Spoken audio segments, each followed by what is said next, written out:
ಕತೆ ಸ್ಟುಡಿಯೋ ವೀಕ್ಷಕರಿಗೆ ಆತ್ಮೀಯ ಸ್ವಾಗತ. ಇತ್ತೀಚೆಗಷ್ಟೇ Bollywood Mister Perfect Aamir Khan ಅವರ ಪುತ್ರ ಜುನೈದ್ ಖಾನ್ ಮತ್ತು ಸೌತ್ ಕ್ವೀನ್ ಸಾಯಿ ಪಲ್ಲವಿ ನಟನೆಯ ಬಹುನಿರೀಕ್ಷಿತ ಸಿನಿಮಾ ಏಕ್ ದಿನ್ ಬಿಡುಗಡೆಯಾಗಿದೆ. ಹಿಂದಿ ಮತ್ತು ತೆಲುಗು ಎರಡೂ ಭಾಷೆಗಳಲ್ಲಿ ರಿಲೀಸ್ ಆಗಿರೋ ಈ ಚಿತ್ರವನ್ನು ಕಥೆಯ ಪ್ರತಿಯೊಂದು ಸೂಕ್ಷ್ಮ ವಿವರಗಳನ್ನು ಸ್ಪಷ್ಟವಾಗಿ ಅರ್ಥ ಮಾಡಿಕೊಳ್ಳಲು ನಾನು ಹಿಂದಿ ಭಾಷೆಯಲ್ಲೇ ನೋಡಿದ್ದೇನೆ. ಇವತ್ತಿನ ವಿಡಿಯೋದಲ್ಲಿ ಈ ಸಿನಿಮಾದ ಕಂಪ್ಲೀಟ್ ಕಥೆಯನ್ನು ನಾನು ನಿಮಗೆ ವಿವರಿಸಲಿದ್ದೇನೆ. ಮುಖ್ಯವಾಗಿ ಸಾಯಿ ಪಲ್ಲವಿ ಅವರು ಈಗಾಗಲೇ ಮದುವೆಯಾಗಿರೋ ಒಬ್ಬ ವ್ಯಕ್ತಿಯನ್ನು ಯಾಕೆ ಅಷ್ಟೊಂದು ಗಾಢವಾಗಿ ಪ್ರೀತಿಸುತ್ತಾರೆ. ಅಷ್ಟೇ ಅಲ್ಲ, ಸಿನಿಮಾದ ಹೆಸರೇ ಹೇಳುವಂತೆ ಆ ಒಂದು ದಿನ ಅವಳ ಜೀವನದಲ್ಲಿ ಎಷ್ಟು ಮಹತ್ವವಾಗಿತ್ತು ಮತ್ತು ಆ 24 ಗಂಟೆಗಳು ಅವಳ ಇಡೀ ಬದುಕನ್ನೇ ಹೇಗೆ ಬದಲಾಯಿಸಿತು ಅನ್ನೋದನ್ನ ಈ ವಿಡಿಯೋದಲ್ಲಿ ಡೀಟೇಲ್ ಆಗಿ ನೋಡೋಣ. ಇದರ ಜೊತೆಗೆ ವಿಡಿಯೋದ ಕೊನೆಯದಲ್ಲಿ ಈ ಸಿನಿಮಾದ ಬಗ್ಗೆ ನನ್ನ ವೈಯಕ್ತಿಕ ಅಭಿಪ್ರಾಯ ಮತ್ತು ರಿವ್ಯೂ ಅನ್ನು ಕೂಡ ನಿಮ್ಮ ಜೊತೆ ಶೇರ್ ಮಾಡಲಿದ್ದೇನೆ. ಹಾಗಾಗಿ ವಿಡಿಯೋನ ಕೊನೆಯವರೆಗೂ ಮಿಸ್ ಮಾಡದೆ ನೋಡಿ. ವಿಡಿಯೋ ಶುರು ಮಾಡುವುದಕ್ಕೂ ಮುನ್ನ ನಿಮಗಾಗಿ ಕಥೆಗಳನ್ನು ತರಲು ನಾವು ಪಡುವ ಶ್ರಮಕ್ಕಾಗಿ ದಯವಿಟ್ಟು ನಮ್ಮ ಚಾನೆಲ್ಗೆ ಸಬ್ಸ್ಕ್ರೈಬ್ ಮಾಡಿ ಮತ್ತು ನಿಮ್ಮ ಅನಿಸಿಕೆಗಳನ್ನು ಕೆಳಗೆ ಕಮೆಂಟ್ ಮಾಡಿ. ಇನ್ನೇನು ತಡ ಮಾಡದೆ ವಿಡಿಯೋನ ಸ್ಟಾರ್ಟ್ ಮಾಡೋಣ ಬನ್ನಿ. ಈಗ ನೀವು ಸ್ಕ್ರೀನ್ ಮೇಲೆ ನೋಡ್ತಿದ್ದೀರಲ್ವಾ, ಇವನೇ ನಮ್ಮ ಸಿನಿಮಾದ ಹೀರೋ. ಹೆಸರು ದಿನೇಶ್. ಇವನ ಬಗ್ಗೆ ಹೇಳ್ಬೇಕಂತಂದ್ರೆ ಮನೆಯಲ್ಲೇ ಇರುವಂತಹ ಒಬ್ಬ ಸಾಧಾರಣ ಇಂಟ್ರೋವರ್ಟ್ ವ್ಯಕ್ತಿತ್ವ ಇವನದು. ಕಣ್ಣಿಗೆ ಕನ್ನಡಕ ಹಾಕೊಂಡು ತುಂಬಾ ಅಮಾಯಕರ ತರ ಇರ್ತಾನೆ. ಚೆನ್ನಾಗಿ ಓದಿ ಒಂದು ಸಾಫ್ಟ್ವೇರ್ ಕಂಪನಿಯಲ್ಲಿ ಕೆಲಸ ಗಿಟ್ಟಿಸಿಕೊಂಡಿರ್ತಾನೆ. ಅದೇ ಆಫೀಸ್ನಲ್ಲಿ ಮೀರಾ ಅನ್ನೋ ಹುಡುಗಿಯನ್ನ ಪ್ರಾಣಕ್ಕಿಂತ ಹೆಚ್ಚಾಗಿ ಪ್ರೀತಿಸ್ತಾನೆ. ಆಕೆಯೇ ನಮ್ಮ ಸಿನಿಮಾದ ನಾಯಕಿ ಸಾಯಿ ಪಲ್ಲವಿ ಅಲಿಯಾಸ್ ಮೀರಾ. ಆದ್ರೆ ತಾನು ಪ್ರೀತಿಸ್ತಿರೋ ವಿಷಯವನ್ನು ಮೀರಾಗೆ ಹೇಳೋಕೆ ದಿನೇಶ್ಗೆ ಸಿಕ್ಕಾಪಟ್ಟೆ ಭಯ. ಯಾಕಂದ್ರೆ ಮೀರಾ ತುಂಬಾ ಕ್ಯೂಟ್ ಹುಡುಗಿ, ಎಲ್ಲರ ಜೊತೆ ಈಸಿಯಾಗಿ ಬೆರೆಯುವಂತಹ ಕ್ಯಾರೆಕ್ಟರ್, ಯಾವಾಗಲೂ ಚೇಷ್ಟೆ ಮಾಡ್ಕೊಂಡು ಅದ್ಭುತವಾಗಿ ಡ್ಯಾನ್ಸ್ ಮಾಡೋ ಕಲೆ ಅವಳಿಗಿರತ್ತೆ. ಪ್ರತಿಯೊಬ್ಬರ ಗಮನ ಸೆಳೆಯೋ ಹುಡುಗಿ. ಈ ಹುಡುಗಿ ನನ್ನಂತ ಸಿಂಪಲ್ ಹುಡುಗನನ್ನ ಹೇಗೆ ಒಪ್ತಾಳೆ ಅಂತ ದಿನೇಶ್ ತನ್ನ ಪ್ರೀತಿಯನ್ನು ಮನಸ್ಸಿನಲ್ಲೇ ಮುಚ್ಚಿಟ್ಟುಕೊಂಡು ಅವಳ ಫೋಟೋಗಳನ್ನು ನೋಡ್ತಾ ಖುಷಿ ಪಡ್ತಿರ್ತಾನೆ.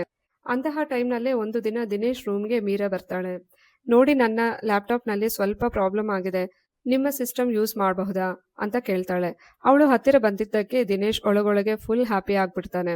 ಅಂದ ಹಾಗೆ ಮೀರಾಗೆ ಒಂದು ದೊಡ್ಡ ಕನಸಿರುತ್ತೆ. ಜಪಾನ್ ದೇಶಕ್ಕೆ ಹೋಗಿ ಅಲ್ಲಿದ್ದ ಎಲ್ಲಾ ಫೇಮಸ್ ಆಗಿರೋ ಸ್ಥಳಗಳನ್ನ ನೋಡ್ಬೇಕು ಅನ್ನೋದು ಅವಳ ಆಸೆ. ಅದನ್ನೆಲ್ಲ ಅವಳು ಒಂದು ಪೇಪರ್ ನಲ್ಲಿ ಬರೆದು ಇಟ್ಕೊಂಡಿರ್ತಾಳೆ. ಇದನ್ನೆಲ್ಲ ದಿನೇಶ್ ಕೂಡ ಸದ್ದಿಲ್ದೆ ಅಬ್ಸರ್ವ್ ಮಾಡ್ತಿರ್ತಾನೆ. ಇನ್ನು ಅವಳ ಆಫೀಸ್ ನಲ್ಲಿ ಒಬ್ಬ ಬಾಸ್ ಇರ್ತಾನೆ. ಅವನ ಹೆಸರು ನಕುಲ್. ಅವನಿಗೆ ಮೀರಾ ಅಂದ್ರೆ ಸಿಕ್ಕಾಪಟ್ಟೆ ಇಷ್ಟ. ಅವಳ ಮೇಲೆ ಒಂದು ಕಣ್ಣಿಟ್ಟಿರ್ತಾನೆ. ಆದ್ರೆ ಟ್ವಿಸ್ಟ್ ಏನಪ್ಪಾ ಅಂದ್ರೆ ನಕುಲ್ಗೆ ಆಲ್ರೆಡಿ ಮದ್ವೆ ಆಗಿರುತ್ತೆ. ಅವನ ಹೆಂಡತಿ ಹೆಸರು ರೀತು. ಆದ್ರೆ ಅವರಿಬ್ಬರಿಗೂ ಸೆಟ್ ಆಗ್ತಿರಲ್ಲ. ನಮಗಿಬ್ಬರಿಗೂ ಹೊಂದಾಣಿಕೆ ಆಗ್ತಿಲ್ಲ, ಇನ್ನೇನು ಕೆಲವೇ ದಿನಗಳಲ್ಲಿ ನಾವು ಡಿವೋರ್ಸ್ ತಗೊಳ್ತೀವಿ ಅಂತ ನಕುಲ್ ಆಫೀಸ್ ನಲ್ಲಿ ಮೀರಾಗೆ ಹೇಳ್ತಾ ಇರ್ತಾನೆ. ಹೀಗೆ ಹೆಂಡತಿಯಿಂದ ದೂರಾಗ್ತಿದ್ದೇನೆ ಅನ್ನೋ ವಿಷಾದವನ್ನು ತೋರಿಸ್ತಾ ಮೆಲ್ಲಗೆ ಮೀರಾಗೆ ಹತ್ತಿರವಾಗೋಕೆ ಟ್ರೈ ಮಾಡ್ತಿರ್ತಾನೆ. ಬೇಸರದ ಸಂಗತಿ ಏನಂದ್ರೆ ಮೀರಾ ಕೂಡ ಅವನ ಈ ಮಾತುಗಳನ್ನು ನಂಬಿ ನಕುಲ್ ಮೇಲೊಂದು ಸ್ಪೆಷಲ್ ಇಂಟ್ರೆಸ್ಟ್ ಬೆಳೆಸಿಕೊಳ್ಳೋಕೆ ಶುರು ಮಾಡ್ತಾಳೆ. ಯಾಕಂದ್ರೆ ನಕುಲ್ ಮೀರಾಗೆ ಅಷ್ಟೊಂದು ಅಟೆನ್ಷನ್ ಕೊಡ್ತಿರ್ತಾನೆ. ತನ್ನ ಇಡೀ ವ್ಯಾಲ್ಯೂಬಲ್ ಟೈಮ್ ಅನ್ನ ಅವಳ ಜೊತೆ ಕಳೆಯೋದಿಕ್ಕೆ ಇಷ್ಟಪಡ್ತಿರ್ತಾನೆ. ಇದನ್ನೆಲ್ಲ ನೋಡಿ ಮೀರಾ ಫ್ರೆಂಡ್, ನಕುಲ್ ನಿನ್ನನ್ನು ತುಂಬಾ ಇಷ್ಟಪಡ್ತಿರ್ತಾನೆ. ಹೆಂಡತಿಗೆ ಡಿವೋರ್ಸ್ ಕೊಟ್ಟ ಮೇಲೆ ನಿನ್ನನ್ನೇ ಮದ್ವೆ ಆಗ್ತಾನೆ.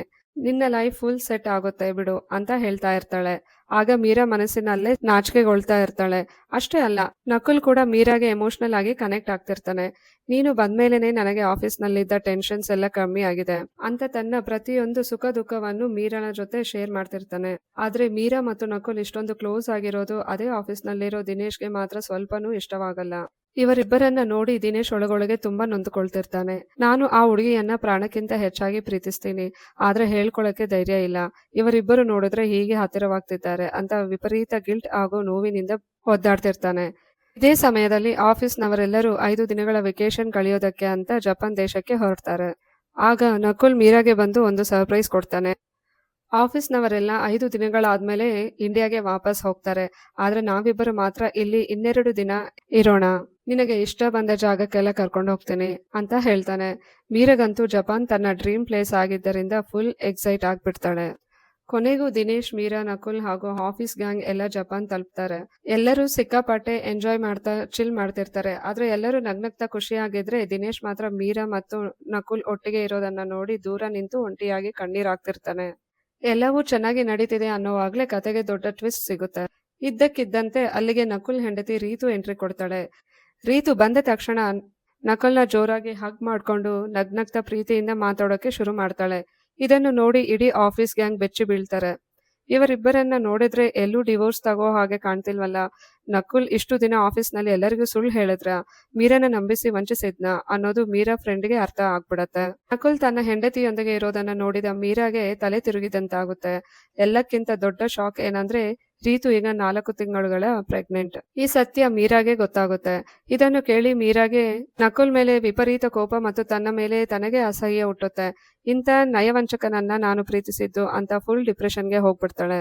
ಯಾರಿಗೂ ಏನು ಹೇಳದೆ ಆ ತೀವ್ರ ಬೇಸರದಲ್ಲೇ ಮೀರಾ ಒಂಟಿಯಾಗಿ ಒಂದು ರೆಸ್ಟೋರೆಂಟ್ಗೆ ಹೋಗಿ ವಿಪರೀತವಾಗಿ ಡ್ರಿಂಕ್ಸ್ ಮಾಡೋಕೆ ಶುರು ಮಾಡ್ತಾಳೆ. ಇವಳ ಪರಿಸ್ಥಿತಿ ನೋಡಿ ಎಲ್ಲಿ ಇವಳಿಗೆ ಏನಾದ್ರೂ ಅಪಾಯ ಆಗಿಬಿಡುತ್ತೋ ಅನ್ನೋ ಭಯದಿಂದ ದಿನೇಶ್ ಸದ್ದಿಲ್ಲದೆ ಅವಳನ್ನ ಫಾಲೋ ಮಾಡ್ಕೊಂಡು ಹೋಗ್ತಾನೆ.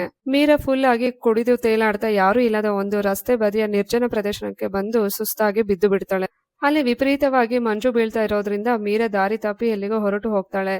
ಇತ್ತ ದಿನೇಶ್ ಗಾಬರಿಯಿಂದ ಅವಳನ್ನ ಹುಡುಕೋದಕ್ಕೆ ಶುರು ಮಾಡ್ತಾನೆ. ಅಲ್ಲಿನ ರೆಸ್ಟೋರೆಂಟ್ ಮ್ಯಾನೇಜರ್ ಮತ್ತು ಸ್ಟಾಫ್ ಸಹಾಯ ಪಡೆದು ಆ ಇಡೀ ಪ್ರದೇಶವನ್ನೆಲ್ಲ ಮೀರಗಾಗಿ ಜಾಲಾಡ್ತಾರೆ. ಕೊನೆಗೆ ಒಂದು ಜಾಗದಲ್ಲಿ ಮೀರಾ ತೀವ್ರ ಚಳಿಯಿಂದ ಪ್ರಜ್ಞೆ ತಪ್ಪಿ ಬಿದ್ದಿರೋದನ್ನ ದಿನೇಶ್ಗೆ ಕಾಣಿಸುತ್ತೆ. ತಕ್ಷಣ ದಿನೇಶ್ ಮತ್ತು ಅಲ್ಲಿನ ಸಿಬ್ಬಂದಿ ಸೇರಿ ಅವಳನ್ನ ಹಾಸ್ಪಿಟಲ್ಗೆ ಅಡ್ಮಿಟ್ ಮಾಡ್ತಾರೆ. ಮೀರಾ ಪಕ್ಕದಲ್ಲೇ ದಿನೇಶ್ ತುಂಬಾನೇ ಆತಂಕದಿಂದ ಕಾಯ್ತಾ ಕೂತಿರ್ತಾನೆ. ಮೀರಾಗೆ ಟ್ರೀಟ್ಮೆಂಟ್ ಕೊಟ್ಟ ನಂತರ ಅವಳಿಗೆ ಪ್ರಜ್ಞೆ ಬರುತ್ತೆ. ಆದ್ರೆ ಆವಾಗ್ಲೇ ದಿನೇಶ್ಗೆ ಕಾದಿರುತ್ತೆ ಒಂದು ಶಾಕಿಂಗ್ ನ್ಯೂಸ್. ಅದೇನಂದ್ರೆ ಮೀರಾ ತನ್ನ ಗತಕಾಲವನ್ನು ಸಂಪೂರ್ಣವಾಗಿ ಮರೆತು ಬಿಟ್ಟಿರ್ತಾಳೆ. ಆದ್ರೆ ಕಳೆದ ಸುಮಾರು 2 ವರ್ಷಗಳಿಂದ ಅವಳ ಲೈಫ್ ನಲ್ಲಿ ಏನೇನೂ ನಡೆದಿರುತ್ತೆ ಅದ್ಯಾವುದು ಅವಳಿಗೆ ನೆನಪಿರೋದಿಲ್ಲ. ಇದಕ್ಕೆ ಸೈನ್ಸ್ ನಲ್ಲಿ ಟ್ರಾನ್ಸಿಯೆಂಟ್ ಗ್ಲೋಬಲ್ ಅಮ್ನೀಷಿಯಾ ಅಂತ ಕರೀತಾರೆ. ತೀವ್ರವಾದ ಶಾಕ್ ಅಥವಾ ಸ್ಟ್ರೆಸ್ ಆದಾಗ ಮನುಷ್ಯನ ಶಾರ್ಟ್ ಟರ್ಮ್ ಮೆಮೊರಿ ಹೀಗೆ ತಾತ್ಕಾಲಿಕವಾಗಿ ಕೈ ಕೊಡುತ್ತೆ. ಡಾಕ್ಟರ್ ದಿನೇಶ್ಗೆ ಧೈರ್ಯ ಹೇಳ್ತಾ ದೊಡ್ಡದಾಗಿ ಟೆನ್ಷನ್ ತಗೊಳ್ಳೋ ಅಗತ್ಯವಿಲ್ಲ. ನಾಳೆ ಬೆಳಿಗ್ಗೆ ಹಾಕ್ತಿದ್ದಂಗೆ ಅವಳಿಗೆ ಹಳೆ ಕಾಲದ ತನ್ನ ಹಳೆ ನೆನಪುಗಳನ್ನೆಲ್ಲ ಮತ್ತೆ ನೆನಪಿಗೆ ಬರುತ್ತೆ. ಆದ್ರೆ ನೆನಪಿರಲಿ, ಇವತ್ತು ಅಂದ್ರೆ ಈ 24 ಗಂಟೆಗಳಲ್ಲಿ ಅವಳ ಲೈಫ್ ನಲ್ಲಿ ಏನೇನು ನಡೆಯುತ್ತೋ ಅದು ನಾಳೆ ಅವಳಿಗೆ ಸ್ವಲ್ಪವೂ ನೆನಪಿರೋದಿಲ್ಲ ಅಂತ ಹೇಳ್ತಾರೆ.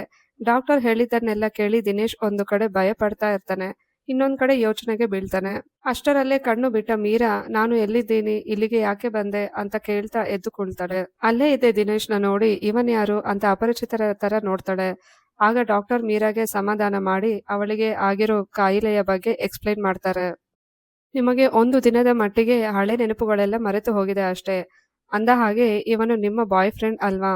ನೀವು ಹಾಸ್ಪಿಟಲ್ಗೆ ಬಂದಾಗಿಂದ ಇವನು ನಿಮ್ಮನ್ನು ತುಂಬಾ ಚೆನ್ನಾಗಿ ಕೇರ್ ಮಾಡ್ತಿದ್ದಾನೆ ಅಂತ ಹೇಳ್ತಾರೆ. ಡಾಕ್ಟರ್ ಹಾಡಿದ ಮಾತು ಕೇಳಿ ಮೀರಾಗೆ ಸಡನ್ ಆಗಿ ಕೋಪ ಬರುತ್ತೆ. ಏನು, ಇವನು ನನ್ನ ಬಾಯ್ ಫ್ರೆಂಡಾ ಅಂತ ಶಾಕ್ ಆಗಿ ದಿನೇಶ್ ಅನ್ನು ಕೇಳ್ತಾಳೆ. ಏಯ್, ನೀನು ನನ್ನ ಬಾಯ್ ಫ್ರೆಂಡಾ? ನಿನ್ನನ್ನ ನಾನು ಹೇಗೆ ಲವ್ ಮಾಡಿದೆ? ಫಸ್ಟ್ ಯಾರು ಪ್ರಪೋಸ್ ಮಾಡಿದ್ರು, ನೀನಾ ಅಥವಾ ನಾನಾ ಅಂತ ಆವೇಶದಿಂದ ಕೇಳ್ತಾಳೆ. ಆಗ ದಿನೇಶ್ ಸಿಕ್ಕಿದ್ದೆ ಚಾನ್ಸ್ ಅಂತ ಸಣ್ಣದಾಗಿ ಸುಳ್ಳು ಹೇಳ್ತಾ, ನೀನೇ ನನಗೆ ಫಸ್ಟ್ ಪ್ರಪೋಸ್ ಮಾಡಿದ್ದು ಮೀರಾ ಅಂತಾನೆ. ಅದಕ್ಕೆ ಅವಳು, ಹೌದಾ, ನೀನು ನನ್ನ ಆಫೀಸ್ನಲ್ಲೇ ಕೆಲಸ ಮಾಡ್ತೀಯಾ? ನಾವಿಬ್ಬರು ಇಲ್ಲಿಗೆ ವೆಕೇಶನ್ಗೆ ಬಂದಿದ್ದೀವಾ? ಆಫೀಸ್ನವರೆಲ್ಲ ಹೋದ ಮೇಲೆ ನಾವಿಬ್ಬರೇ 2 ದಿನ ಇಲ್ಲೇ ಇರ್ಬೇಕಾಗಿತ್ತಾ? ಅಷ್ಟೇ ಯಾಕೆ, ನಾವಿಬ್ಬರು ಮುಂದಿನ ದಿನಗಳಲ್ಲಿ ಮದುವೆ ಕೂಡ ಮಾಡ್ಕೋಬೇಕಿತ್ತ ಅಂತ ಸಾಲು ಸಾಲು ಪ್ರಶ್ನೆಗಳನ್ನ ಕೇಳ್ತಾ ಹೋದ್ರೆ ದಿನೇಶ್ ಮಾತ್ರ ಒಳಗೊಳಗೆ ಖುಷಿ ಪಡ್ತಾ ಪ್ರತಿಯೊಂದಕ್ಕೂ ಹೌದು ಹೌದು ಮೀರಾ ಅಂತ ತಲೆ ಆಡಿಸ್ತಾನೆ. ಆಗ ಮೀರಾ, ನಿನ್ನ ಹೆಸರೇನು ಅಂತ ಕೇಳಿದಾಗ ದಿನೇಶ್ ಒಂದು ಉಪಾಯ ಮಾಡ್ತಾನೆ. ಅವನು ತನ್ನ ಹೆಸರು ದಿನೇಶ್ ಅಂತ ಹೇಳದೆ ಆ ವಂಚಕ ಬಾಸ್ ಆಗಿರುವ ನಕುಲ್ ಹೆಸರು ಹೇಳ್ತಾನೆ. ಯಾಕಂದ್ರೆ ಒಂದು ವೇಳೆ ಮೀರಾ ತನ್ನ ಫೋನ್ ಚೆಕ್ ಮಾಡಿದ್ರೆ ಅದರಲ್ಲಿ ನಕುಲ್ ಹೆಸರಲ್ಲೇ ನಂಬರ್ ಸೇವ್ ಆಗಿರುತ್ತೆ. ಹಾಗಾಗಿ ಆ ನಕುಲ್ ಅನ್ನೋದು ಅವನೇ ಇರಬೇಕು ಅಂತ ಮೀರಾ ನಂಬಲಿ ಅನ್ನೋದು ದಿನೇಶ್ ಪ್ಲಾನ್ ಆಗಿರುತ್ತೆ. ಅಷ್ಟರಲ್ಲೇ ಮೀರಾಗೆ ತಾನು ಜಪಾನ್ನಲ್ಲಿ ಭೇಟಿ ಮಾಡಬೇಕಾಗಿದ್ದ ಜಾಗಗಳ ಲಿಸ್ಟ್ ಇಟ್ಟಿದ್ದ ಪೇಪರ್ ನೆನಪಾಗುತ್ತೆ. ಅದನ್ನ ತಗೊಂಡು ಬಂದ ದಿನೇಶ್, ನೋಡು, ಇವತ್ತು ನಾವು ಈ ಲಿಸ್ಟ್ ನಲ್ಲಿರೋ ಎಲ್ಲಾ ಪ್ಲೇಸ್ಗಳನ್ನು ಹೋಗ್ತಿದ್ದೀವಿ ಅಂತ ಹೇಳ್ತಾನೆ. ಜೊತೆಗೆ ಅವಳಿಗೆ ಕಂಫರ್ಟಬಲ್ ಆಗಿ ಇರಲಿ ಅಂತ ಇವತ್ತಿನ ಒಂದು ದಿನ ನಾವಿಬ್ಬರು ಬೆಸ್ಟ್ ಫ್ರೆಂಡ್ ತರ ಇರೋಣ ಅಂತಾನೆ. ಮೀರಾಗೂ ಅದು ಸರಿ ಅನ್ಸುತ್ತೆ. ಯಾಕಂದ್ರೆ ನಾಳೆ ಬೆಳಗ್ಗೆ ಅವಳಿಗೆ ಹಳೆ ಗತಕಾಲವೆಲ್ಲ ನೆನಪಿಗೆ ಬಂದಾಗ ಅವನೇ ತನ್ನ ಬಾಯ್ ಫ್ರೆಂಡ್ ಅಂತ ಗೊತ್ತಾದ್ರೆ ಖಂಡಿತ ಒಪ್ಕೋಬಹುದು. ಆದ್ರೆ ಸದ್ಯಕ್ಕೆ ಏನು ನೆನಪಿಲ್ಲದ ಕಾರಣ ಫ್ರೆಂಡ್ಸ್ ಆಗಿರೋದೇ ಬೆಸ್ಟ್ ಅಂತ ಅವಳು ಒಪ್ತಾಳೆ. ಇಬ್ಬರು ಸೇರಿ ಲಿಸ್ಟ್ ನಲ್ಲಿದ್ದ ಒಂದೊಂದೇ ಸುಂದರವಾದ ಜಾಗಗಳಿಗೆ ಭೇಟಿ ನೀಡೋಕೆ ಶುರು ಮಾಡ್ತಾರೆ. ಈ ಪ್ರಯಾಣದ ಮಧ್ಯೆ ದಿನೇಶ್ ಮತ್ತು ಮೀರಾ ನಡುವೆ ಒಂದು ಅಪರೂಪದ ಬಾಂಡಿಂಗ್ ಬೆಳೆಯೋಕೆ ಶುರು ಮಾಡುತ್ತೆ. ದಿನೇಶ್ನ ಆ ಮುಗ್ಧತೆ, ಆ ಹಠವಿಲ್ಲದ ಸ್ವಭಾವ ಮೀರಾಗೆ ತುಂಬಾ ಇಷ್ಟವಾಗುತ್ತೆ. ಅಷ್ಟರಲ್ಲಿ ಅಲ್ಲಿ ರಸ್ತೆ ದಾಟುತ್ತಿದ್ದ ಒಂದು ಸಣ್ಣ ಮಗು ಅಪಾಯಕ್ಕೆ ಸಿಲುಕಿದಾಗ ದಿನೇಶ್ ತನ್ನ ಪ್ರಾಣವನ್ನು ಲೆಕ್ಕಿಸದೆ ಹೋಗಿ ಆ ಮಗುವನ್ನು ಕಾಪಾಡ್ತಾನೆ. ಇದನ್ನು ನೋಡಿ ಮೀರಾ ಎಮೋಷನಲ್ ಆಗ್ತಾಳೆ. ನೀನು ಇಷ್ಟೊಂದು ಒಳ್ಳೆಯವನ, ಒಂದು ವೇಳೆ ನಿನಗೆ ಏನಾದ್ರೂ ಆಗಿದ್ರೆ ಯಾರು ಜವಾಬ್ದಾರಿ? ನಾಳೆ ಬೆಳಿಗ್ಗೆ ನನಗೆ ಇವತ್ತಿನ ಯಾವ ವಿಷಯವೂ ನೆನಪಿರಲ್ಲ. ಹಾಗಿರುವಾಗ ನಾನು ಈ ನೋವನ್ನ ಯಾರ ಹತ್ರ ಹಂಚಿಕೊಳ್ಳಲಿ ಅಂತ ಕಣ್ಣೀರು ಹಾಕ್ತಾಳೆ. ಆಮೇಲೆ ವಾತಾವರಣವನ್ನು ತಿಳಿಗೊಳಿಸೋದಕ್ಕೆ, ಸರಿ ಈಗ ನೀನು ನನಗೆ ಹೇಗೆ ಪ್ರಪೋಸ್ ಮಾಡಿದ್ದೆ ಅಂತ ಮತ್ತೊಮ್ಮೆ ಪ್ರಪೋಸ್ ಮಾಡಿ ತೋರಿಸು ನೋಡೋಣ ಅಂತ ಕೇಳ್ತಾಳೆ. ದಿನೇಶ್ ನಾಚಿ ನೀರಾಗ್ತಾ ಭಯಪಡ್ತಾ ಇರೋದನ್ನ ನೋಡಿ, ನನ್ನ ಕಣ್ಣುಗಳಲ್ಲಿ ಕಣ್ಣಿಟ್ಟು ನೋಡಿ ಹೇಳು ಅಂತ ಅವಳು ಧೈರ್ಯ ತುಂಬ್ತಾಳೆ. ವಿಶೇಷ ಏನಂದ್ರೆ ಅಂದು ದಿನೇಶ್ನ ಬರ್ತ್ಡೇ ಕೂಡ ಆಗಿರುತ್ತೆ. ದಿನೇಶ್ ಆ ವಿಷಯ ಹೇಳಿದ ತಕ್ಷಣ ಮೀರಾ ಫುಲ್ ಖುಷಿಯಾಗಿ, ಓಯ್ ಹಾಗಾದ್ರೆ ನಾವು ನಿನ್ನ ಬರ್ತ್ಡೇ ಸೆಲೆಬ್ರೇಟ್ ಮಾಡೋಕೆ ಇಲ್ಲಿಗೆ ಬಂದಿದ್ವಾ ಅಂತ ಕೇಳ್ತಾ ಇಬ್ಬರು ಸೇರಿ ಜಪಾನ್ನ ಆ ಹಿಮದ ನಡುವೆ ದಿನೇಶ್ನ ಹುಟ್ಟು ಹಬ್ಬವನ್ನು ಆಚರಿಸ್ಕೊಳ್ತಾರೆ. ಆಗ ದಿನೇಶ್ ತನ್ನ ಮನಸ್ಸಿನಲ್ಲಿದ್ದ ಆಳವಾದ ಪ್ರೀತಿಯನ್ನು ಮೀರಾ ಮುಂದೆ ಬಿಚ್ಚಿಡ್ತಾನೆ. ಮೀರಾ, ಈ ಮಾತನ್ನು ನಿನಗೆ ಹೇಳೋಕೆ ನಾನು ಎಷ್ಟೋ ಬಾರಿ ಟ್ರೈ ಮಾಡಿದ್ದೆ, ಆದ್ರೆ ಧೈರ್ಯ ಸಾಲದೆ ಸುಮ್ಮನಾಗಿದ್ದೆ. ನಿನ್ನ ಈ ಕಣ್ಣುಗಳಿವೆಯಲ್ಲ, ಅವು ನನಗೆ ಜಗತ್ತಿನಲ್ಲೇ ಅತ್ಯಂತ ಇಷ್ಟವಾದವು. ನೀನು ಮಾತನಾಡುವಾಗ ನಿನ್ನ ಕಣ್ಣುಗಳು ಅರಳುತ್ತವೆ. ಇನ್ನು ನೀನು ಬಾಯಿ ಮೇಲೆ ಕೈ ಇಟ್ಟುಕೊಂಡು ನಗುವಾಗಲಂತೂ ದೇವತೆಯ ತರ ಕ್ಯೂಟ್ ಆಗಿ ಕಾಣ್ತೀಯ. ಯಾವುದಾದ್ರೂ ಯೋಚನೆ ಮಾಡುವಾಗ ನಿನ್ನ ಮುಂಗುರುಗಳನ್ನು ಬೆರಳುಗಳಿಗೆ ರಿಂಗು ರಿಂಗಾಗಿ ತಿರುಗಿಸ್ತಾ ಇರ್ತೀಯಲ್ಲ, ಆ ಸ್ಟೈಲ್ ನನಗೆ ಪ್ರಾಣ. ನೀನು ತುಂಬಾ ಕಾನ್ಫಿಡೆಂಟ್ ಹುಡುಗಿ ಮೀರಾ. ನಿನ್ನ ಮನಸ್ಸಿನಲ್ಲಿ ನೀನು ಯಾವುದನ್ನು ಮುಚ್ಚಿಟ್ಟುಕೊಳ್ಳಲ್ಲ. ಅದಕ್ಕೆ ನೀನು ಧೈರ್ಯವಾಗಿ ಎಲ್ಲರ ಕಣ್ಣಲ್ಲೂ ಕಣ್ಣಿಟ್ಟು ನೋಡ್ತೀಯ. ಆದ್ರೆ ನಾನು ಮಾತ್ರ ನಿನ್ನ ಆ ಸುಂದರವಾದ ಕಣ್ಣುಗಳನ್ನು ನೇರವಾಗಿ ನೋಡೋಕೆ ಆಗದೆ ಸೋತು ಹೋಗ್ತೀನಿ. ನನಗೆ ನಿನ್ನ ಬಗ್ಗೆ ಇನ್ನೂ ಹೆಚ್ಚು ತಿಳ್ಕೋಬೇಕು, ನಿನ್ನ ಮನಸ್ಸಿಗೆ ಹತ್ತಿರವಾಗಬೇಕು ಅನಿಸ್ತಿದೆ ಅಂತ ದಿನೇಶ್ ಕಾವ್ಯಾತ್ಮಕವಾಗಿ ತನ್ನ ಪ್ರೀತಿಯನ್ನು ವ್ಯಕ್ತಪಡಿಸುತ್ತಾನೆ. ದಿನೇಶ್ ಮಾತುಗಳನ್ನು ಕೇಳಿ ಮೀರಾ ಎಮೋಷನಲ್ ಆಗ್ತಾಳೆ. ಆಮೇಲೆ ಇಬ್ಬರು ಸೇರಿ ಜಪಾನ್ನ ಇನ್ನೂ ಕೆಲವು ಸುಂದರ ಜಾಗಗಳಿಗೆ ಭೇಟಿ ನೀಡ್ತಾರೆ. ಮೀರಾ ಅಲ್ಲಿನ ಸಣ್ಣ ಮಕ್ಕಳ ಜೊತೆ ಸೇರಿ ಖುಷಿಯಿಂದ ಡ್ಯಾನ್ಸ್ ಮಾಡ್ತಾಳೆ. ಹೊಸ ಹೊಸ ರುಚಿಕರವಾದ ಅಡುಗೆಗಳನ್ನು ಟೇಸ್ಟ್ ಮಾಡ್ತಾಳೆ. ಸುಂದರವಾದ ಲೊಕೇಶನ್ಗಳಲ್ಲಿ ಫೋಟೋಗಳನ್ನು ಕ್ಲಿಕ್ ಮಾಡ್ಕೊಳ್ತಾ ಇಡೀ ದಿನವನ್ನು ಸಂಭ್ರಮದಿಂದ ಕಳೀತಾರೆ. ಸಂಜೆ ಇಬ್ಬರು ರೂಮಿಗೆ ವಾಪಸ್ ಬಂದಾಗ ಮೀರಾ ತುಂಬಾನೇ ಎಮೋಷನಲ್ ಆಗಿ ದಿನೇಶ್ ಹತ್ತಿರ ಬರ್ತಾಳೆ. ದಿನೇಶ್, ಬೆಳಿಗ್ಗೆ ಮೊದಲ ಬಾರಿಗೆ ನಿನ್ನ ನೋಡಿದಾಗ ಇಂಥವನನ್ನ ನಾನು ಹೇಗೆ ಲವ್ ಮಾಡಿದೆ ಅಂತ ನನಗೆ ಆಶ್ಚರ್ಯ ಆಗಿತ್ತು. ಆದ್ರೆ ಈ ಒಂದೇ ಒಂದು ದಿನದಲ್ಲಿ ನಾನು ನಿನ್ನ ಮುಗ್ಧತೆಗೆ ಮರಳಾಗಿ ಮತ್ತೊಮ್ಮೆ ನಿನ್ನ ಪ್ರೀತಿಯಲ್ಲಿ ಬಿದ್ದೋಗಿದ್ದೇನೆ. ಐ ಲವ್ ಯು ದಿನೇಶ್ ಅಂತ ಹೇಳ್ತಾ ಅತ್ಯಂತ ಪ್ರೀತಿಯಿಂದ ಅವನಿಗೆ ಹತ್ತಿರ ಬರ್ತಾಳೆ. ಆದ್ರೆ ದಿನೇಶ್ ಅವಳ ಕೈ ಹಿಡಿದು ತಡೆದು ಕಣ್ಣೀರು ಹಾಕ್ತಾ ಹೇಳ್ತಾನೆ, ಮೀರಾ, ನಾನು ನಿನ್ನ ಹತ್ತಿರ ಒಂದು ದೊಡ್ಡ ಸುಳ್ಳು ಹೇಳಿದೆ. ನನ್ನ ಹೆಸರು ನಕುಲ್ ಅಲ್ಲ, ನನ್ನ ಹೆಸರು ದಿನೇಶ್. ನೀನು ಪ್ರೀತಿಸಿದ್ದು ಆ ನಕುಲ್ನ. ಅವನು ನಿನಗೆ ದ್ರೋಹ ಮಾಡಿದಾಗ ನೀನು ಬೇಸರದಿಂದ ಒಂಟಿಯಾಗಿ ಹೋಗಿದ್ದೆ. ನಿನ್ನ ಮೇಲಿರೋ ಕಾಳಜಿಯಿಂದ ನಾನು ನಿನ್ನ ಫಾಲೋ ಮಾಡ್ಕೊಂಡು ಬಂದೆ. ಆಮೇಲೆ ನಿನಗೆ ಆಕ್ಸಿಡೆಂಟ್ ಆಯ್ತು, ಹಾಸ್ಪಿಟಲ್ ಸೇರಿದೆ. ಅಲ್ಲಿ ಡಾಕ್ಟರ್ ನಿನಗೆ ಒಂದು ದಿನದ ಮಟ್ಟಿಗೆ ಹಳೆ ನೆನಪು ಮರೆತು ಹೋಗುವ ಕಾಯಿಲೆ ಬಂದಿದೆ ಅಂತ ಹೇಳಿದ್ರು ಅಂತ ನಡೆದ ಎಲ್ಲ ಸತ್ಯವನ್ನು ಬಿಚ್ಚಿಡ್ತಾನೆ. ಇದನ್ನು ಕೇಳಿ ಮೀರಾಗೆ ಸಡನ್ ಆಗಿ ವಿಪರೀತ ಕೋಪ ಬರುತ್ತೆ. ನನ್ನ ಪರಿಸ್ಥಿತಿಯನ್ನ ನೀನು ಅಡ್ವಾಂಟೇಜ್ ತಗೊಂಡ್ರ ಅಂತ ದಿನೇಶ್ ಕೆನೆಗೆ ಜೋರಾಗಿ ಒಂದು ಬಾರಿಸ್ತಾಳೆ. ದಿನೇಶ್ ಏನು ಮಾತನಾಡದೆ ಸದ್ದಿಲ್ಲದೆ ಕೆಳಗೆ ಕುಳಿತು ಕಣ್ಣೀರು ಹಾಕ್ತಿರ್ತಾನೆ. ಇತ್ತ ಮೀರಾಗೂ ತಲೆ ಕೆಲಸ ಮಾಡಲ್ಲ. ನಾನು ಹೇಗೆ ಇವನಿಗೆ ಇಷ್ಟೊಂದು ಕ್ಲೋಸ್ ಆದೆ ಅಂತ ಅಳ್ತಾ ಅಳ್ತಾ ತನ್ನ ಫೋನ್ನಲ್ಲಿರೋ ಫೋಟೋಗಳನ್ನು ಚೆಕ್ ಮಾಡ್ತಾಳೆ. ಅಲ್ಲಿ ಅವಳು ನಕುಲ್ ಜೊತೆ ಇರೋ ಫೋಟೋ ಕಾಣಿಸುತ್ತೆ.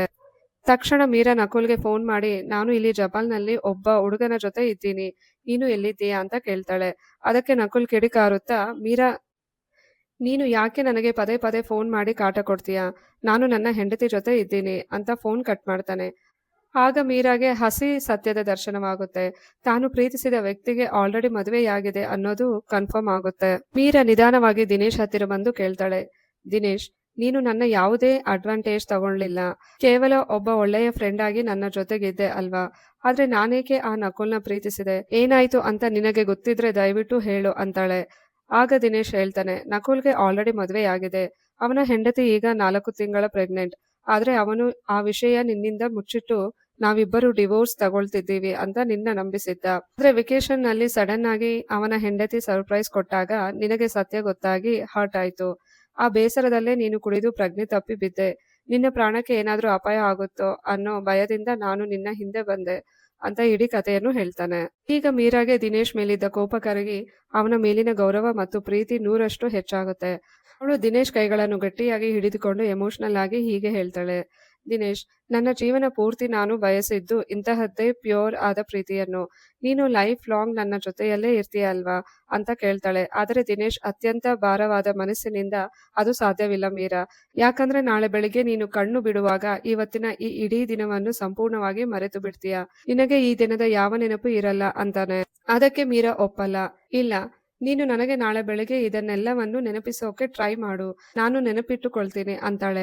ಆದ್ರೆ ವೈದ್ಯಕೀಯವಾಗಿ ಅದು ಸಾಧ್ಯವಿಲ್ಲ ಅಂತ ದಿನೇಶ್ಗೆ ಗೊತ್ತಿರುತ್ತೆ. ಆಗ ಮೀರಾಗೆ ಒಂದು ಐಡಿಯಾ ಬರುತ್ತೆ. ಅವಳು ತನ್ನ ಫೋನ್ ತಗೊಂಡು ಸೆಲ್ಫಿ ವಿಡಿಯೋ ಆನ್ ಮಾಡ್ತಾಳೆ. ಆ ವಿಡಿಯೋದಲ್ಲಿ ಮೀರಾ ನಾಳೆ ಬೆಳಗ್ಗೆ ನೀನು ಈ ವಿಡಿಯೋ ನೋಡ್ತಾ ಇರ್ತೀಯ. ನಿನ್ನ ಲೈಫ್‌ನಲ್ಲೇ ಬೆಸ್ಟ್ ಪರ್ಸನ್ ಯಾರಾದ್ರೂ ಇದ್ರೆ ಅದು ಈ ದಿನೇಶ್. ನೀನು ಈ ಒಂದೇ ದಿನದಲ್ಲಿ ಅವನನ್ನು ಎಷ್ಟು ಗಾಢವಾಗಿ ಪ್ರೀತಿಸಿದೆ ಗೊತ್ತಾ? ಇವನು ನಿನಗಾಗಿ ಏನು ಬೇಕಾದ್ರೂ ಮಾಡ್ತಾನೆ. ನಾಳೆ ಬೆಳಿಗ್ಗೆ ನೀನು ಇವನನ್ನ ಮರೆತರೂ ಈ ವಿಡಿಯೋ ನೋಡಿ ಮತ್ತೆ ಇವನನ್ನು ನೆನಪಿಸಿಕೋ ಅಂತ ಇಡೀ ದಿನದ ಪ್ರೀತಿಯ ಜರ್ನಿಯನ್ನು ವಿಡಿಯೋದಲ್ಲಿ ರೆಕಾರ್ಡ್ ಮಾಡ್ತಾಳೆ. ಆಮೇಲೆ ವಿಡಿಯೋ ಸೇವ್ ಮಾಡಿ ದಿನೇಶ್ ಹೆಗಲ ಮೇಲೆ ಅತ್ಯಂತ ನಿರಾಳವಾಗಿ ತಲೆ ಇಟ್ಟುಕೊಂಡು ಮಲಗುತ್ತಾಳೆ. ಆದರೆ ಆ ರಾತ್ರಿ ದಿನೇಶ್ಗೆ ಒಳಗೊಳಗೆ ಒಂದು ದೊಡ್ಡ ಭಯ ಶುರುವಾಗುತ್ತೆ. ನಾಳೆ ಬೆಳಿಗ್ಗೆ ಮೀರಾ ಎದ್ದು ಈ ವಿಡಿಯೋ ನೋಡಿದ್ರೆ ಇದನ್ನೆಲ್ಲ ನಾನು ನಂಬಲ್ಲ, ಇದೆಲ್ಲ AI ಬಳಸಿ ಕ್ರಿಯೇಟ್ ಮಾಡಿರೋ ಫೇಕ್ ವಿಡಿಯೋ ಅಂದು ಬಿಟ್ರೆ, ನನ್ನನ್ನು ಅವಳು ಪ್ರೀತಿಸದೆ ಹೋದ್ರೆ ಅನ್ನೋ ಆತಂಕದಲ್ಲಿ ದಿನೇಶ್ ಒಂದು ಕಠಿಣ ನಿರ್ಧಾರ ತಗೊಳ್ತಾನೆ. ಅವಳು ಗಾಢ ನಿದ್ರೆಯಲ್ಲಿದ್ದಾಗ ಅವಳ ಫೋನ್ನಲ್ಲಿದ್ದ ಆ ವಿಡಿಯೋವನ್ನು ಡಿಲೀಟ್ ಮಾಡ್ಬಿಡ್ತಾನೆ. ಮಾರನೇ ದಿನ ಬೆಳಿಗ್ಗೆ ಮೀರಾ ಎಚ್ಚರವಾಗುವ ಮುನ್ನವೇ ಅವಳನ್ನು ಅಲ್ಲೇ ಬಿಟ್ಟು ದಿನೇಶ್ ಒಬ್ಬನೇ ಇಂಡಿಯಾಗೆ ವಾಪಸ್ ಬರ್ತಾನೆ. ಮುಂಜಾನೆ ಕಣ್ಣು ಬಿಟ್ಟ ಮೀರಾಗೆ ತಾನು ಎಲ್ಲಿದ್ದೀನಿ, ಜಪಾನ್‌ನಲ್ಲಿ ತನ್ನ ಜೊತೆ ಏನೇನು ನಡೆಯಿತು ಅನ್ನೋದು ಆ 24 ಗಂಟೆಗಳ ಕತೆ ಸಂಪೂರ್ಣವಾಗಿ ಬ್ಲಾಕ್ ಆಗಿರುತ್ತೆ. ಏನೂ ಅರ್ಥವಾಗದೆ ಅವಳು ಕೂಡ ಇಂಡಿಯಾಗೆ ವಾಪಸ್ ಬರ್ತಾಳೆ. ಬಂದ ತಕ್ಷಣ ತನ್ನ ಬೆಸ್ಟ್ ಫ್ರೆಂಡ್‌ನ ಮೀಟ್ ಮಾಡಿ ನನಗೆ ಕೊನೆಯದಾಗಿ ನೆನಪಿರೋದು ಆ ರೆಸ್ಟೋರೆಂಟ್‌ಗೆ ಹೋಗಿದ್ದು ಮಾತ್ರ. ಆಮೇಲೆ ಏನಾಯ್ತು, ಆ ಇಡೀ ದಿನ ನಾನು ಎಲ್ಲಿದ್ದೆ ಅನ್ನೋದು ನನಗೆ ಸ್ವಲ್ಪವೂ ನೆನಪಿಲ್ಲ. ಆ ವಂಚಕ ನಕುಲ್ ನನಗೆ ಎಷ್ಟು ದೊಡ್ಡ ಮೋಸ ಮಾಡಿದ್ದ ಅಲ್ವಾ ಅಂತ ಅಳ್ತಾ ಹೇಳ್ತಾಳೆ. ಆಗ ಅವಳ ಫ್ರೆಂಡ್ ಸರಿ, ಮೊದಲು ಸಮಾಧಾನ ಮಾಡ್ಕೊ. ನಿನ್ನ ಲಗೇಜ್‌ನಲ್ಲಿರೋ ಈ ಜಪಾನ್ ಗೊಂಬೆಗಳನ್ನು ಎಲ್ಲಿಂದ ಬಂತು ಅಂತ ಯೋಚನೆ ಮಾಡು ಅಂತಾಳೆ. ಆ ಗೊಂಬೆಗಳನ್ನು ನೋಡಿದಾಗ ಮೀರಾಗೆ ತನ್ನ ಲೈಫ್‌ನಲ್ಲಿ ತುಂಬಾ ಇಂಪಾರ್ಟೆಂಟ್ ಆದದ್ದನ್ನು ಯಾವುದೋ ಮಿಸ್ ಮಾಡ್ಕೊಳ್ತಿದ್ದೀನಿ ಅನ್ನೋ ಆಳವಾದ ನೋವು ಕಾಡೋಕೆ ಶುರುವಾಗುತ್ತೆ. ತನ್ನ ಫೋನ್ನಲ್ಲಿರೋ ಫೋಟೋಸ್ ಮತ್ತು ವಿಡಿಯೋಸ್ ಚೆಕ್ ಮಾಡುವಾಗ ಅವಳು ಜಪಾನ್‌ನಲ್ಲಿ ಭೇಟಿ ಮಾಡಬೇಕಾಗಿದ್ದ ಜಾಗಗಳ ಲಿಸ್ಟ್ ಇದ್ದ ಪೇಪರ್ ಕಾಣಿಸುತ್ತೆ. ಆ ಲಿಸ್ಟ್‌ನಲ್ಲಿದ್ದ ಎಲ್ಲಾ ಜಾಗಗಳಿಗೂ ತಾನು ಹೋಗಿರೋದು ಫೋಟೋಗಳಲ್ಲಿ ಕಾಣಿಸುತ್ತೆ.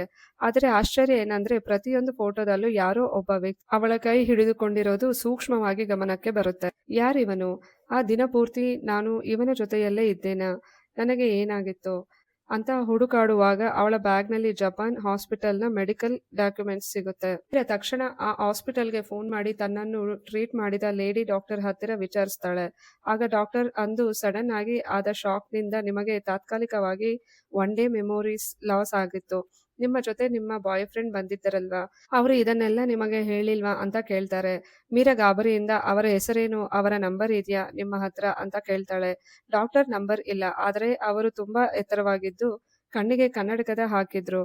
ಆ ಕನ್ನಡಕದ ಒಂದು ಭಾಗ ಮುರಿದಿದ್ದಕ್ಕೆ ಅದಕ್ಕೆ ಸೇಫ್ಟಿ ಪಿನ್ ಹಾಕಿಕೊಂಡಿದ್ರು ಅಂತ ಗುರುತು ಹೇಳ್ತಾಳೆ. ಇನ್ನೊಂದು ಕಡೆ ಮೀರಾನ ನೆನಪಿನಲ್ಲೇ ದಿನೇಶ್ ತೀವ್ರ ಡಿಪ್ರೆಷನ್‌ಗೆ ಹೋಗಿರ್ತಾನೆ. ನನ್ನಂತ ಸಾಧಾರಣ ಹುಡುಗನಿಗೆ ನನ್ನಿಷ್ಟದ ಹುಡುಗಿಯ ಜೊತೆ ಕಳೆಯೋದಕ್ಕೆ ಒಂದು ದಿನ ಸಿಕ್ಕಿದ್ದೇ ಹೆಚ್ಚು ಅಂತ ಅಳ್ತಾ ಕೂತಿರುವಾಗ ದಿನೇಶ್ ತಾಯಿ ಬಂದು ವಿಷಯ ತಿಳ್ಕೊಳ್ತಾರೆ.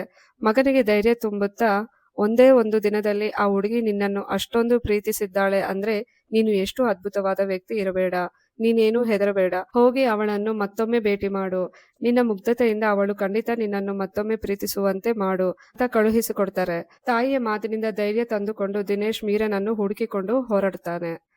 ಒಂದು ದಿನ ಸೂಪರ್ ಮಾರ್ಕೆಟ್‌ನಲ್ಲಿ ಮೀರಾ ವಸ್ತುಗಳನ್ನು ಕೊಳ್ಳುವಾಗ ದಿನೇಶ್ ಅವಳ ಎದುರು ಬಂದು ನಿಲ್ತಾನೆ.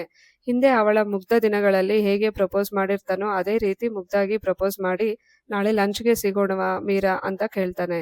ಮೀರಾಗೂ ಅವನನ್ನು ನೋಡಿದ ತಕ್ಷಣ ಏನೋ ಒಂಥರ ಪರಿಚಯದ ಭಾವನೆ ಮೂಡಿ ತಕ್ಷಣ ಒಪ್ಪಿಕೊಳ್ತಾಳೆ. ಪಕ್ಕದಲ್ಲಿದ್ದ ಫ್ರೆಂಡ್, ಯಾರು ಅಪರಿಚಿತನನ್ನ ಯಾಕೆ ಮೀಟ್ ಮಾಡ್ತೀಯಾ ಅಂದಾಗ, ಇಲ್ಲ ಇವನನ್ನು ನಾನು ಎಲ್ಲೋ ನೋಡಿದ್ದೀನಿ, ನನ್ನ ಲೈಫ್‌ಗೆ ಇವನಿಗೂ ಏನೋ ಸಂಬಂಧ ಇದೆ ಅನಿಸ್ತಿದೆ ಅಂತಾಳೆ. ಮರುದಿನ ಲಂಚ್‌ನಲ್ಲಿ ಇಬ್ಬರು ಭೇಟಿಯಾಗ್ತಾರೆ. ಮೀರಾ ನೇರವಾಗಿ, ನೀನು ನನ್ನ ಜೊತೆ ಜಪಾನ್‌ಗೆ ಬಂದಿದ್ದೆ ಅಲ್ವಾ, ಬಂದ ತಕ್ಷಣ ಯಾಕೆ ಜಾಬ್‌ಗೆ ರಿಸೈನ್ ಮಾಡಿದೆ, ಏನಾಯ್ತು ಅಲ್ಲಿ ಅಂತ ಕೇಳ್ತಾಳೆ. ದಿನೇಶ್‌ಗೆ ವಿಪರೀತ ನರ್ವಸ್ ಆಗಿ ಹೇಗೆ ಹೇಳ್ಬೇಕು ಅಂತ ತಿಳಿಯದೆ ದಿಕ್ಕು ತೋಚದೆ ಹಾಗೆ ಕೂತಿರ್ತಾನೆ. ಆಗ ಮೀರಾ ಅವನ ಕಣ್ಣಲ್ಲಿದ್ದ ಕನ್ನಡಕವನ್ನು ನೋಡಿ, ಹೊಸ ಕನ್ನಡಕ ತಗೊಂಡ್ರಾ ಅಂತಾಳೆ. ದಿನೇಶ್, ಹೌದು, ಆ ಹಳೆ ಕನ್ನಡಕ ಮುರಿದು ಹೋಗಿತ್ತು, ಅದಕ್ಕೆ ಹೊಸದು ತಗೊಂಡೆ ಅಂತಾನೆ. ತಕ್ಷಣ ಮೀರಾ ತನ್ನ ಬ್ಯಾಗ್‌ನಿಂದ ಆ ಜಪಾನಿ ಗೊಂಬೆಯನ್ನು ತೆಗೆದು ಟೇಬಲ್ ಮೇಲೆ ಇಡ್ತಾಳೆ. ಅದನ್ನು ನೋಡಿದ ತಕ್ಷಣ ದಿನೇಶ್ ಎಮೋಷನಲ್ ಆಗಿ, ನಿನಗೆ ಇನ್ನೂ ಇದೆಲ್ಲ ನೆನಪಿದೆಯಾ ಮೀರಾ ಅಂದು ಬಿಡ್ತಾನೆ. ಆಗ ಮೀರಾಗೆ ಜಪಾನ್‌ನಲ್ಲಿ ತನ್ನ ಪ್ರಾಣ ಕಾಪಾಡಿ ತನ್ನನ್ನು ಮಗುವಿನಂತೆ ನೋಡಿಕೊಂಡ ಆ ಅದ್ಭುತ ವ್ಯಕ್ತಿ ಇವನೇ ಅಂತ ಕನ್ಫರ್ಮ್ ಆಗಿಬಿಡುತ್ತೆ. ಅವಳ ಕಣ್ಣಲ್ಲಿ ನೀರು ತುಂಬಿಕೊಳ್ಳುತ್ತೆ. ಹೇಳು ದಿನೇಶ್, ಆ ದಿನ ಪೂರ್ತಿ ನನ್ನ ಜೊತೆಗಿದ್ದಿದ್ದು ನೀನೇ ಅಲ್ವಾ, ನನಗೆ ಹೇಳದೆ ಯಾಕೆ ನನ್ನನ್ನು ಬಿಟ್ಟು ಬಂದೆ ಅಂತ ಅಳ್ತಾ ಕೇಳ್ತಾಳೆ. ಆಗ ದಿನೇಶ್ ಆಶ್ಚರ್ಯದಿಂದ, ನೀನು ಇದೆಲ್ಲವನ್ನು ಮರೆತು ಬಿಟ್ಟಿದ್ದೀಯಾ ಅಂದುಕೊಂಡಿದ್ದೆ ಮೀರಾ, ನಿನಗೆ ಇದೆಲ್ಲ ಹೇಗೆ ನೆನಪಿದೆ ಅಂತಾನೆ. ಮೀರಾ, ನನಗೆ ಆ ದಿನ ಏನಾಯ್ತು ಅಂತ ನೆನಪಿಲ್ಲ ದಿನೇಶ್. ಆದರೆ ನನ್ನ ಮನಸ್ಸಿಗೆ ಮಾತ್ರ ನೀನು ತುಂಬಾ ಹತ್ತಿರವಾಗಿದ್ದೀಯ ಅಂತಾಳೆ. ಆಗ ದಿನೇಶ್ ನಗುತ್ತಾ ಅವಳ ಫೋನ್ ತಗೊಂಡು, ಅಂದು ರಾತ್ರಿ ನೀನು ನಿನ್ನ ಫೋನ್ ನಲ್ಲಿ ಒಂದು ಸೆಲ್ಫಿ ವಿಡಿಯೋ ರೆಕಾರ್ಡ್ ಮಾಡಿದ್ದೆ. ನಾನು ಅದನ್ನು ನಾರ್ಮಲ್ ಡಿಲೀಟ್ ಮಾಡಿದ್ದೆ ಅಷ್ಟೇ. ಪರ್ಮನೆಂಟ್ ಡಿಲೀಟ್ ಫೋಲ್ಡರ್ ನಲ್ಲಿ ಅದು ಹಾಗೆ ಇತ್ತು. ನೋಡು ಅಂತ ಈ ವಿಡಿಯೋವನ್ನು ಪ್ಲೇ ಮಾಡಿ ಅವಳ ಕೈಗೆ ಕೊಡ್ತಾನೆ. ಆ ವಿಡಿಯೋದಲ್ಲಿ ಮೀರಾ ತನಗೆ ತಾನೇ ಹೇಳ್ತಿರ್ತಾಳೆ, ಮೀರಾ, ನಾಳೆ ಬೆಳಿಗ್ಗೆ ನಿನಗೆ ಈ ದಿನದ ಯಾವ ನೆನಪು ಇರಲ್ಲ. ಆದ್ರೆ ನೆನಪಿಟ್ಟುಕೋ, ನಿನ್ನ ಲೈಫ್ ನಲ್ಲಿ ಅತ್ಯಂತ ಸ್ಪೆಷಲ್ ಪರ್ಸನ್ ಅಂದ್ರೆ ಅದು ಈ ದಿನೇಶ್. ನೀನು ಈ ಒಂದು ದಿನದಲ್ಲೇ ಅವನನ್ನು ಎಷ್ಟು ಗಾಢವಾಗಿ ಪ್ರೀತಿಸಿದ್ದೀಯ ಗೊತ್ತಾ? ಇವನನ್ನು ಮಾತ್ರ ಯಾವತ್ತೂ ಮಿಸ್ ಮಾಡ್ಕೋಬೇಡ. ಇದೇ ವಿಡಿಯೋ ನೋಡಿ ಮೀರಾಗೆ ದಿನೇಶ್ ತನ್ನ ಮೇಲೆ ಇಟ್ಟಿರೋ ಆ ಪ್ಯೂರ್ ಪ್ರೀತಿ, ಆ ಕಾಳಜಿ ಸಂಪೂರ್ಣವಾಗಿ ಅರ್ಥವಾಗುತ್ತೆ. ಇಬ್ಬರ ಕಣ್ಣಲ್ಲೂ ಆನಂದ ಬಾಷ್ಪ ಹರಿಯುತ್ತೆ. ಮೀರಾ ದಿನೇಶ್ ಕೈಗಳನ್ನು ಗಟ್ಟಿಯಾಗಿ ಹಿಡಿದುಕೊಳ್ತಾಳೆ. ಕಳೆದು ಹೋಗಿದ್ದ ಆ ಒಂದು ದಿನದ ಪ್ರೀತಿ ಇಂದು ಇವರಿಬ್ಬರನ್ನು ಲೈಫ್ ಲಾಂಗ್ ಒಂದಾಗಿಸುತ್ತೆ. ಹೀಗೆ ದಿನೇಶ್ ಮತ್ತು ಮೀರರ ಅಪರೂಪದ ಪ್ರೇಮ ಕಥೆ ಒಂದು ಸುಂದರವಾದ ಹ್ಯಾಪಿ ಎಂಡಿಂಗ್ ಕಾಣುತ್ತೆ. ಸರಿ ಸ್ನೇಹಿತರೆ, ಇದಿಷ್ಟು ಈ ಏಕ್ ದಿನ್ ಸಿನಿಮಾದ ಸಂಪೂರ್ಣ ಕತೆ. ಇನ್ನು ಈ ಚಿತ್ರದ ಬಗ್ಗೆ ನನ್ನ ವೈಯಕ್ತಿಕ ಅಭಿಪ್ರಾಯ ಬರೋದಾದ್ರೆ, ಸಿನಿಮಾ ಒಂದು ಮಟ್ಟಿಗೆ ಪರವಾಗಿಲ್ಲ, ಓಕೆ ಅಂತ ಅನ್ಸುತ್ತೆ. ನಿಜ ಹೇಳ್ಬೇಕಂದ್ರೆ ನಾನು ಈ ಸಿನಿಮಾವನ್ನು ನೋಡೋದಕ್ಕೆ ಮುಖ್ಯ ಕಾರಣವೇ ಸಾಯಿ ಪಲ್ಲವಿ ಅವರು. ಆದರೆ ಈ ಬಾರಿ ಅವರು ಕಥೆಯನ್ನು ಆಯ್ಕೆ ಮಾಡಿಕೊಂಡಿರೋ ರೀತಿಗೆ ನನಗೆ ವೈಯಕ್ತಿಕವಾಗಿ ಸ್ವಲ್ಪ ನಿರಾಸೆಯಾಯಿತು ಅಂತಾನೆ ಹೇಳಬಹುದು. ಯಾಕಂದ್ರೆ ಇತ್ತೀಚಿನ ದಿನಗಳಲ್ಲಿ ಪ್ರೇಕ್ಷಕರು ತುಂಬಾ ಸೆಲೆಕ್ಟಿವ್ ಆಗಿದ್ದಾರೆ. ಈಗಿನ ಟ್ರೆಂಡ್ ಕಂಪ್ಲೀಟ್ ಆಗಿ ಬದಲಾಗಿದೆ. ಜನ ಹೆಚ್ಚಾಗಿ ವಾಸ್ತವಕ್ಕೆ ಹತ್ತಿರವಾಗಿರೋ ಕಥೆಗಳನ್ನು ಇಷ್ಟಪಡ್ತಾರೆ. ಒಂದು ವೇಳೆ ಇದೇ ಸಿನಿಮಾ ಒಂದು 20 ವರ್ಷಗಳ ಹಿಂದೆ ಬಿಡುಗಡೆಯಾಗಿದ್ರೆ ಖಂಡಿತ ದೊಡ್ಡ ಹಿಟ್ ಆಗ್ತಾ ಇತ್ತೇನೋ. ಆದ್ರೆ ಇವತ್ತಿನ ಸಿನಿಮಾ ಟ್ರೆಂಡ್ಗೆ ಈ ತರಹದ ಕಥೆಗಳು ಅಷ್ಟಾಗಿ ಕೊಳ್ಳಲ್ಲ ಅನ್ನೋದು ನನ್ನ ಅನಿಸಿಕೆ. ಮುಂದಿನ ದಿನಗಳಲ್ಲಾದರೂ ಸಾಯಿ ಪಲ್ಲವಿ ಅವರು ಇನ್ನೂ ಉತ್ತಮವಾದ ಕಂಟೆಂಟ್ ಇರೋ ಕಥೆಗಳನ್ನು ಆಯ್ಕೆ ಮಾಡಿಕೊಳ್ಳಲಿ ಎಂದು ಆಶಿಸೋಣ. ನಿಮಗೆ ಈ ಸಿನಿಮಾದ ಬಗ್ಗೆ ಏನನ್ಸುತ್ತೆ ಅನ್ನೋದನ್ನ ಕೆಳಗೆ ಕಮೆಂಟ್ ಮಾಡಿ. ಇದೇ ರೀತಿಯ ಮತ್ತಷ್ಟು ಇಂಟ್ರೆಸ್ಟಿಂಗ್ ಸಿನಿಮಾ ಕಥೆಗಳಿಗಾಗಿ ದಯವಿಟ್ಟು ನಮ್ಮ ವಿಡಿಯೋಗೆ ಒಂದು ಲೈಕ್ ಕೊಡಿ ಮತ್ತು ಚಾನಲ್ ಸಬ್ಸ್ಕ್ರೈಬ್ ಮಾಡಿ. ವಿಡಿಯೋ ನೋಡಿದ್ದಕ್ಕಾಗಿ ಧನ್ಯವಾದಗಳು. ಮುಂದಿನ ವಿಡಿಯೋದಲ್ಲಿ ಸಿಗೋಣ.